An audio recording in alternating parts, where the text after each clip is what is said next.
Hello everyone, it's Song Lin here and welcome back to my kitchen. Today we are making mashed avocado quesadilla. This is a quick and easy recipe perfect for any busy weekdays. And as always, the list of ingredients and amounts will be in the description box below.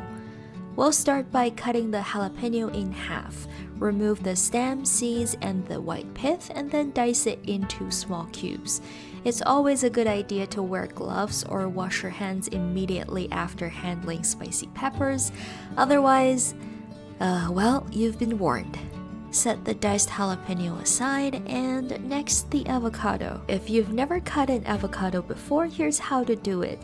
Slice the avocado in half lengthwise and then twist to separate the two halves. Gently tap your knife into the stone and then twist the knife to take the stone out. Score the flesh, be careful not to cut through the skin or your hand, and then scrape it out using a spoon.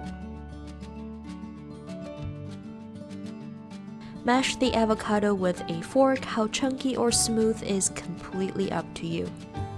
Now into the avocado we'll add the diced jalapeno, black beans, corns, diced red onion, cayenne pepper, cumin, chopped cilantro, a clove of garlic, and the juice of half a lime.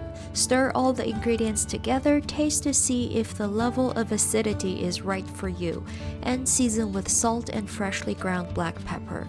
Both the jalapeno and the cayenne are quite spicy, so if you're not used to the heat, make sure to adjust the amount to your taste. Okay, now we are ready to assemble. Take one large tortilla, spread the filling onto one side, and then top with our shredded cheese. Fold over the other half of the tortilla, and I like to give it a gentle press to make sure everything stays in place.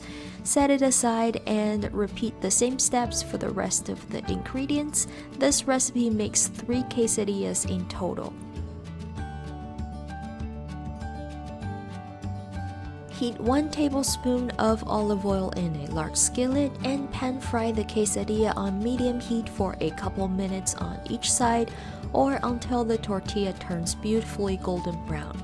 Transfer the finished ones onto your serving board, cut into halves or quarters, and enjoy. These quesadillas are already super flavorful on their own, but if you want to, having some salsa on the side wouldn't hurt at all. I hope you enjoyed this video. Please hit the like button and comment down below if you have any questions, and subscribe so you won't miss any of my future videos. Thank you so much for watching, and I will see you in my next video. Bye!